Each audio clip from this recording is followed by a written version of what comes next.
kita ketemu lagi dalam Juragan Podcast.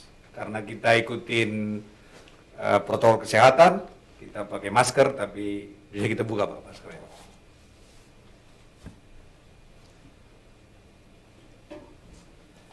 Oke, kita hari ini kedatangan sahabat kita dan dipanggil Mas Baru Pak ya? Ya. Mas Baru. Oke, Mas Baru udah berapa lama di Batam ini? Sejak tahun 90. Oh. Waktu itu gimana keadaan Batam, Pak? Ya, waktu itu masih hutan tentunya ya. Jadi mall tidak ada. Jangan mall, warung di dekat rumah saya tidak ada gitu ya. Jadi ya artinya bahwasanya dari sisi sosial kemasyarakatan masih betul-betul waktu itu kita lihat ya hijau, hutan kita hijau, betul-betul hijau, tidak seperti sekarang itu banyak sekali yang ya ruko ataupun mall ataupun apapun yang kita lihat sekarang itu sangat berbeda jauh. Ya Pak ya. Jadi kalau dilihat Dulu singkatan Batam apa kata orang Pak? banyak sekali. Begitu Anda tiba, Anda menyesalinya gitu. Banyak bila Anda tiba, kemudian bila Anda tiba Anda menyesali, terus kemudian ada juga ya bila Anda tiba banyak amoy juga. Emang dulu di sini orangnya paling banyak orang apa Pak pada zaman-zaman itu? Ya waktu itu campur juga ya, campur juga. Cuman memang di perkotaan itu memang banyak yang orang kita Chinese gitu. Ya sampai sekarang kan ya. Terus kenapa Pak tertarik ke Batam ini Pak? Dulu ceritanya kenapa terdampar gitu loh? Saya itu di Telegram dulu. Dulu Telegram. Atau karena Bapak punya pacar di sini? Oh tidak. Tidak Pak ya. Jadi itu teman. Kebetulan teman ngaji. Oh, teman ngaji. Saya kira yang tadi teman tapi mesra Pak. Teman ngaji udah lama di sini dan beliau kerja di Pulau Bulan. Terus kemudian telegram ke saya, butuh orang tuh 40 orang untuk jadi survei. Bapak dulu dari mana datang ke sini? Dari Blitar, dari Jakarta waktu itu. Jakarta. Bapak aslinya orang Blitar. Oh. Gitu. Jadi kalau lewat laut itu harus ke Jakarta, enggak Surabaya. Pada waktu itu Bapak masih single atau masih single? Baru umur 18 tahun berarti. Sekarang udah 19 lah Bapak ya. Ya, 19 kembali ya. Oh, 18 Bapak udah kesini ya? Iya. Terus waktu Bapak datang Bapak nggak menyesal? Ya karena memang ya jujur kayak kami atau keluarga kami kan memang tidak ada lahan di sana. Jadi untuk bagaimana mencari atau mengalir rezeki memang betul-betul kita niatin dari awal. Oh, jadi Bapak bertahan dari sana itu ya?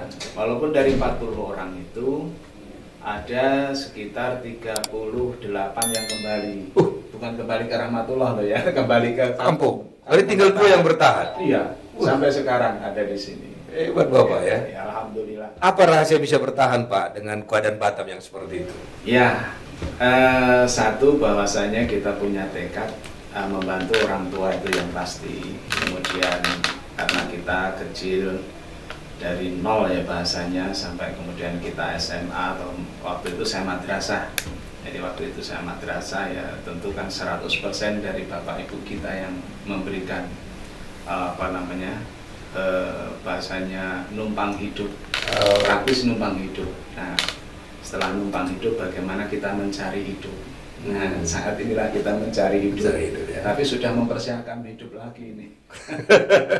Karena umurnya udah 50-an sekarang. Terus sekarang dari zaman itu Bapak aktif di perusahaan atau setelah itu Bapak katanya kiai juga ini?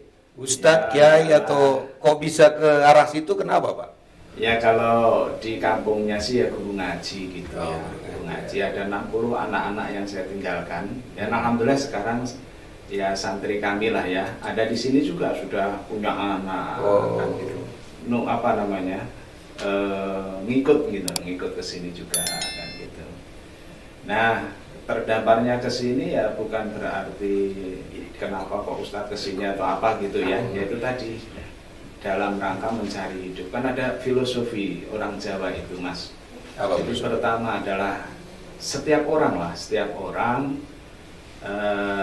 bahasanya dalam sirkulasi hidup atau ritme kehidupan itu ada 3 hal yang dilalui.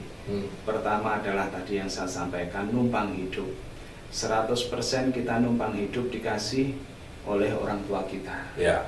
Kemudian mencari hidup, artinya mencari hidup kita sudah mempunyai bagaimana mencari identitas, mencari status sosial, sampai kemudian kita mencari istri dan kemudian kita memelihara anak dan lain sebagainya. Itu adalah mencari hidup. Nah, kemudian setelah itu persiapan setelah hidup. Oh. Dan itu umurnya kalau di filosofi Jawa itu 0 sampai 20, rata-rata praktis kita itu numpang hidup di orang tua. Oke. 20 sampai 40 itu mencari hidup. Oke. Makanya mungkin Mas sekarang berkarir atau siapapun berkarir itu di usia 20 sampai 40. Nah, ketika umur 40 kok belum sukses itu perlu dipertanyakan dalam mencari kehidupannya. Nah, kemudian 40 ke atas itu dalam rangka mempersiapkan hidup kembali. Wah, harus kita dengar sama-sama ini. Ya udah yang 40 ke atas itu mempersiapkan untuk hidup kembali. Jadi 20-40 itu kerja Pak ya? Ya. Wah. Nah, Jadi Bapak udah 40 ke 60 ini Pak? Nah, sekarang 50 ini. 50 ya, dia udah mempersiapkan ini Pak ya? Ya, mempersiapkan. Itu mau tidak mau, suka ataupun tidak suka, siklus kehidupan manusia itu persis seperti itu. Gitu Pak ya? Iya, persis seperti itu. Jadi makanya kalau misalkan sudah 40 ke atas, kok masih kelihatan ABG gitu ya, misalnya ya kelakuannya loh tadi, bukan kelihatan fisik. Wah ini kata Pak Kiai usia 40, kelakuan nggak boleh kelakuan ABG, gaya boleh ya? Gaya boleh. Oke, kelakuannya jangan. Kelakuan jangan. Oke. Tapi ABG orang katakan angkatan babi gue Pak, jadi bisa aja kan? Bisa saja. Bisa saja. Terus Bapak udah punya anak berapa Pak? Alhamdulillah 2. Istri? Alhamdulillah 2 anak saya. Anak yang 2. Iya. Oh. Istri tetap 1. Oh iya. Berarti istri Bapak 2 anaknya. Iya. Jadi saya itu termasuk orang takwa. Takut istri tua. Itu banyak ini Pak, banyak pandangan lah. Ya. Ada ya seperti itu. Tapi kenapa Pak bertahan di Batam ini? Apa yang menarik di Batam ini menurut Bapak? Karena begini ya, siapapun bahwasanya orang kan kepingin menentukan kehidupan sosial kemasyarakatannya sendiri. Ketika saya di Batam, kemudian saya mempunyai komunitas tersendiri. Dan rasanya komunitas itu juga nyaman buat saya. Terus kemudian juga ketika ya karena backgroundnya adalah agama, ketika Rasulullah hijrah dia tidak kembali lagi ke Mekah. Oh, sekarang bicara soal agama Pak. Batam ini kan banyak sekali ini agama di sini. Pandangan Bapak gimana bisa kita bertoleransi di Batam ini? Ya itu memang harus, itu platform yang harus kita lakukan ya. Kayak saya sendiri banyak sekali pendeta, banyak sekali juga teman-teman saya yang dari Hindu, bahkan ketua Hindu di Kepri juga teman saya. Bagaimana cara pandang Bapak bisa bersahabat sama mereka? Ya menghormati. Kan ada juga yang menganggap mereka kayak musuh gitu. Gimana pandangan Bapak kok bisa bersahabat sama teman-teman yang lain agama? Menghormati. Karena kenapa? Fitrah. Jadi ketika kita sebagai orang Muslim, kita sudah ada satu firman Allah lah, bahwasanya memang kita diciptakan itu bersuku-suku, berbangsa-bangsa. Kalau di Kristen bilang gini Pak, kasihilah musuhmu katanya, berkatilah orang yang menganiaya kamu. Jadi musuh pun dikasihi, yang menganiaya pun diberkati, sehingga bisa kita bertoleransi. Sehingga walaupun Bapak Ustadz Kiai, saya nggak pakai peci, bisa kita kumpul di sini Pak, di Juragan podcast ini. Di Batam ini lumayan bagus Pak toleransinya Pak ya. Bahkan ya maaf ya, kadang saya juga harus mendatangi ke tempat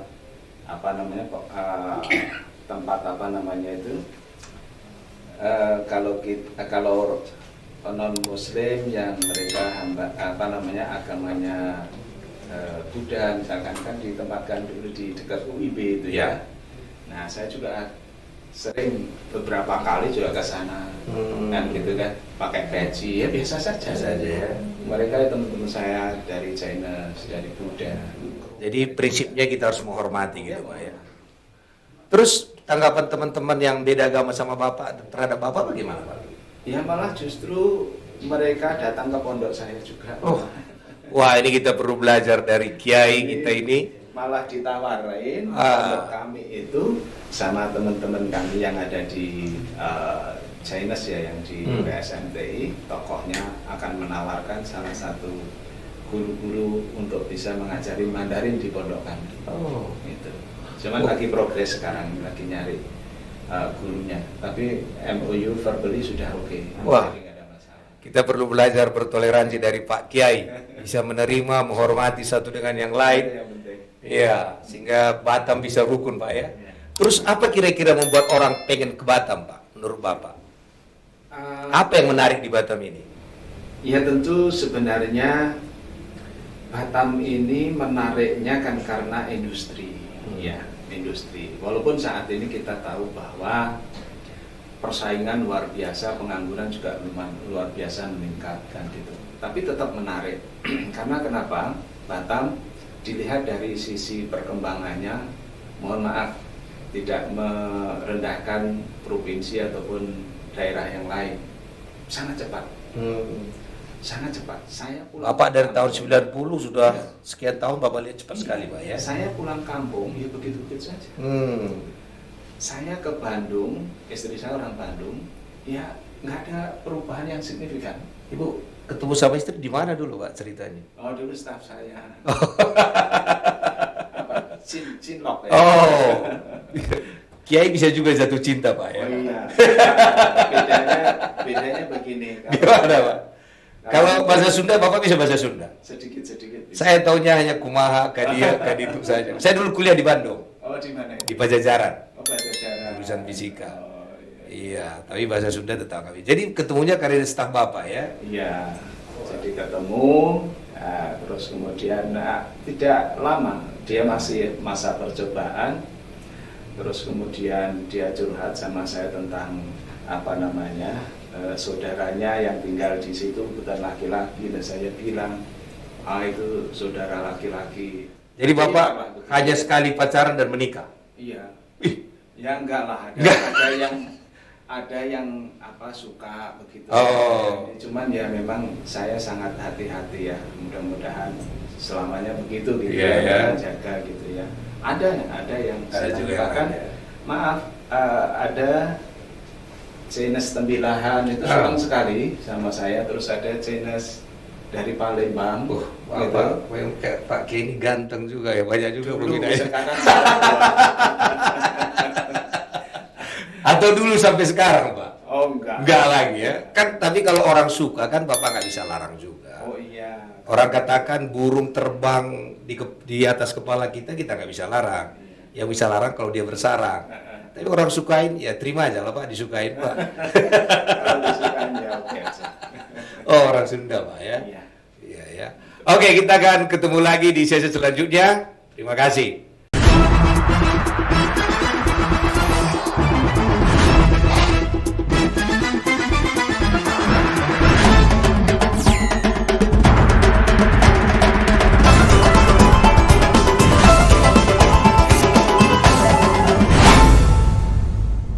Oke, kita kembali ke podcast. Dan tadi kita sudah bersama dengan Mas Baru, Pak ya. Tadi kita udah bahas soal tentang Batam, tentang kenapa Bapak kesini, juga tentang banyak suka sama Bapak. Tapi Bapak memang jatuh cinta sama istri. Oke, Anda berapa tadi? 2 Pak ya? Udah pada kuliah Pak? Ya saat ini masih kuliah yang nomor 1, yang nomor 2 masih. Jadi Bapak dulu pernah kerja di beberapa perusahaan, tapi sekarang Bapak aktifnya di mana nih Pak? Ya dulu saya di Batamindo, terus kemudian saya di Sanipap, terus sekarang di PT Tunas Karya. Masih sampai sekarang? Masih. Kalau aktif di organisasi, dulu saya di Ansor, ketua BW Ansor 2 periode, terus jadi Coba Bapak soal Ansor ini. Ansor ini bergerak di bidang apa Pak sebenarnya? Ansor itu sosial keagamaan. sosial keagamaan. Karena kami ya orang Kristen, kalau dikatakan Ansor, hati kami tenang dari dulu. Iya. Rasanya kayak di ayomi gitu, dijagai. Iya. Karena beberapa gereja dulu kalau ada Natal gitu, Oh iya, Ansor suka sampai saya itu pernah, ya mohon maaf ini, saya pernah sholat di gereja. Iya ya. Waktu penjagaan gereja, waktu di Batam itu ada pemboban waktu itu. Jadi saya bersama teman-teman dengan banser waktu itu, menjaga gereja ya, yang ada di dekat Puri Garden kalau tidak salah. Tapi Bapak sholat di gereja itu? Iya, saya minta lupa kan nggak gini, yang menjaga itu Mas ada sajadah nggak, saya bilang gitu. Ini gereja, oh iya sorry koran aja saya. Akhirnya saya sholat di situ. Tapi nggak masalah Pak ya, sholat di mana saja nggak masalah sebenarnya. Atau pada kasus-kasus tertentu ya. Begini, saya meyakini bahwa semua bumi ini adalah sama. Dan di dalam Islam bahasanya ketika Nabi diutus itu semuanya menjadi masjid. Jadi silakan saja mau sujud di mana saja. Iya ya. Kan gitu. Jadi pernah saya sekali di situ. Bukan sekali loh, zuhur sama asar berarti 2 kali kan. Iya. Nah sampai ke situ. Nah ada beberapa yang teman saya yang sampai membuang bomnya juga di sini. Oh jadi waktu bom dulu Bapak ada juga sih? Ya saya sudah bersama teman-teman sudah mengawal banser. Itu kan komandan bansernya waktu itu bukan saya, Mas Nur Rahman waktu itu, saya sekretarisnya. Udah banyak lah yang Ansor ini dilakukan untuk menjaga. Ya alhamdulillah, ya, Pak, ya. Karena memang itu ajaran dari para ulama kita. Apa kira-kira doktrinnya bisa menjaga sesama satu? Kan banyak sekarang juga yang radikalisme gitu Pak, yang dianggap selain dia itu gimana kira-kira itu Pak? Ya artinya bahwa kalau di kami lah ya, di kami itu doktrin tentang kebangsaan itu lebih utama daripada doktrin yang sifatnya memecah belah. Jadi kalau misalkan bangsa ini dengan doktrin memecah belah hanya menguntungkan sesuatu yang berkepentingan, dengan doktrin yang sifatnya kebangsaan menguntungkan semua, kita memilih doktrin kebangsaan yang memilih kemaslahatan semuanya itu. Kalau kami orang Medan Pak, agak susah dipecah karena agama. Tahu kenapa? Karena mungkin dia marganya sama, agamanya berbeda. Jadi masih ada ikatan marga itu. Emosionalnya masih. Iya, jadi kalau mau dia benci contohnya, ternyata itu kami bilang itu hula-hulanya kadang-kadang itu orang yang harus dihormati. Sehingga kalau beda agama tetap nggak masalah. Nah, kalau di kampung kami yang beda agama itu, kalau berkeluarga itu, kalau kita makan punggungnya begini, di sini makanan haram, di sini halal. Tapi mereka belakang-belakangan. Jadi kalau kita di daerah kita itu biasa aja. Tapi ya belakang-belakangnya saya lihat agak-agak menakutkan kadang-kadang. Tapi untung ada Ansor yang cukup menolong kita. Ya alhamdulillah kami bisa. Artinya walaupun sedikit bisa berkontribusi tentang bagaimana mempererat tali kebangsaan kita. Kayak saya Pak, nama bapak saya Muhammad Pak. Yang buat dulu namanya orang Aceh. Tapi agamanya Kristen. Jadi bapak saya namanya Muhammad Tarigan, saya Johannes Tarigan coba. Jadi kalau orang bilang gimana, saya turunan Nabi saya. Yang buat namanya dulu itu orang Aceh. Jadi di kita itu mau Islam, Kristen itu tak ada masalah. Kita bisa berkawan. Keluarga mama saya kebetulan semua dari Aceh. Jadi semua Muslim. Jadi kita memang membaur, dan saya senang karena Ansor memang membuat kita nyaman selalu. Jadi Bapak lama di Ansor ini Pak ya? Lama, sampai saya jadi wakil sekretarisnya Nusron Wahid di pimpinan pusat. Sampai di sana, terus kemudian setelah itu pergantian ketua PB Ansor karena tidak boleh 3 periode ya, cuma 2 periode. Kemudian saat ini saya dikasih amanah tapi yang Gerakan Nasional Indonesia Kompeten itu lebih kepada umum gitu ya. Nah itu bagaimana menjadikan Indonesia atau bangsa ini atau anak-anak kita lah, anak-anak kita menjadi unggul. Nah itu kaitannya dengan dunia ketenagakerjaan saat ini. Gitu. Terus isu-isu radikalisme sekarang ini yang lumayan ini gimana menurut Bapak itu? Ya kita sebagai anak bangsa, siapapun mereka yang mempunyai komitmen tentang kebangsaan harus bersuara. Harus Nggak boleh diam, Pak, ya? Jangan. Oh. Bagaimana kita mengetahui dokter gigi kalau tidak pasang dokter gigi, ya kan? Oh, kita tahu, oh di situ ada dokter gigi, kita bisa memeriksakan karena tak ada tulisannya dokter gigi, dan begitu seterusnya. Jadi status kita harus ngomong. Walaupun waktu kita ngomong tidak semua orang suka, Pak. Iya. Sikap kita harus jelas, Pak, ya. Oh iya, harus jelas. Kita tidak bisa. Dan itu banyak, saya di grup, ya maaf lah ya, di grup orang-orang yang radikal atau apa gitu. Nah, itu banyak. Cuman ya saya harus ngomong. Agar supaya mereka juga tahu tentang saya. Dan tahu juga soal kebenaran sikap Bapak, iya, ya. Gitu. Karena kalau tidak ada yang menyuarakan, semua diam agak bahaya, Pak. Berbahaya. Dikira mengaminin. Iya. Kacau itu nanti. Karena kalau sekarang ini peperangan kita itu peperangan di berita sebenarnya. Iya. Apa yang sering kita dengar, kita anggap jadi kebenaran, walaupun kadang-kadang itu bohong. Iya. Kalau diulang-ulang terus jadi kebenaran Jadi kita anggap. kebenaran. Ya, jadi memang seperti Bapak harus sering bersuara. Iya. Iya. Ya, apapun kita sebagai anak bangsa ini dan sebagai apa kita harus bersuara. Kita tidak boleh tidak bersuara. Kita harus tolak radikalisme. Jadi kalau kita lihat pesan dari Pak Ustadz, kita semua yang memang memegang NKRI ini harus bersuara. Kita tidak bisa diam. Diam dianggap kita menyetujui, kan gitu tadi, Ya. Pak, ya. Jadi kita bersuara bersama-sama lewat Juragan Podcast ini. Saya juga mendorong kita, mari kita bersuara. Suarakan NKRI, Kebinekaan Tunggal Ika, sehingga bisa kita bersama-sama membangun kota kita khususnya dan Indonesia secara umum. Apa kira-kira pesan Bapak buat anak muda ini, Pak, tentang soal toleransi ini tuh? Apanya bagian anak muda harus dilakukan? Apakah mereka ikut bersuara, belajar, atau bagaimana kira-kira, Pak? Baik, untuk anak muda, karena saat ini arus teknologi atau kalau kita lihat bahasanya modernisasi ya, diiringi dengan digitalisasi yang luar biasa ini, jangan lupa bahwa kita mempunyai di masing-masing pundak anak-anak atau adik-adik kita itu adalah amanah ataupun warisan, bahasanya begitu, NKRI ini. NKRI ini ada di pundak Anda semuanya.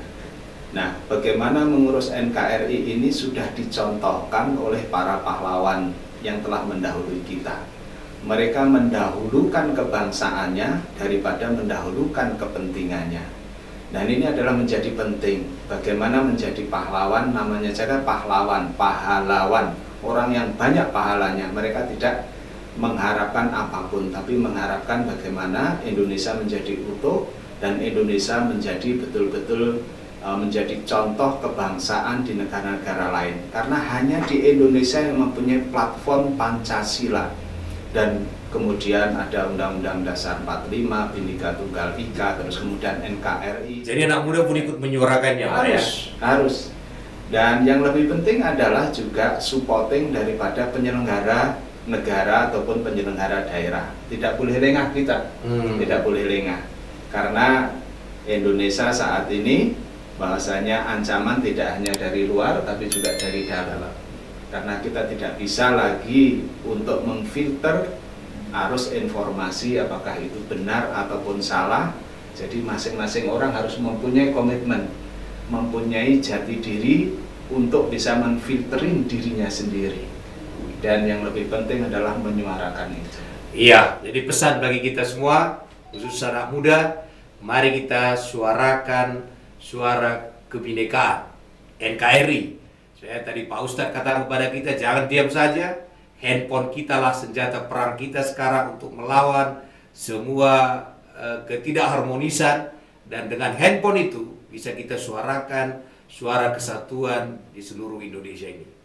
Dan saya kira sampai di sini dulu pertemuan kita dalam Juragan Podcast. Sampai ketemu lagi di kesempatan selanjutnya.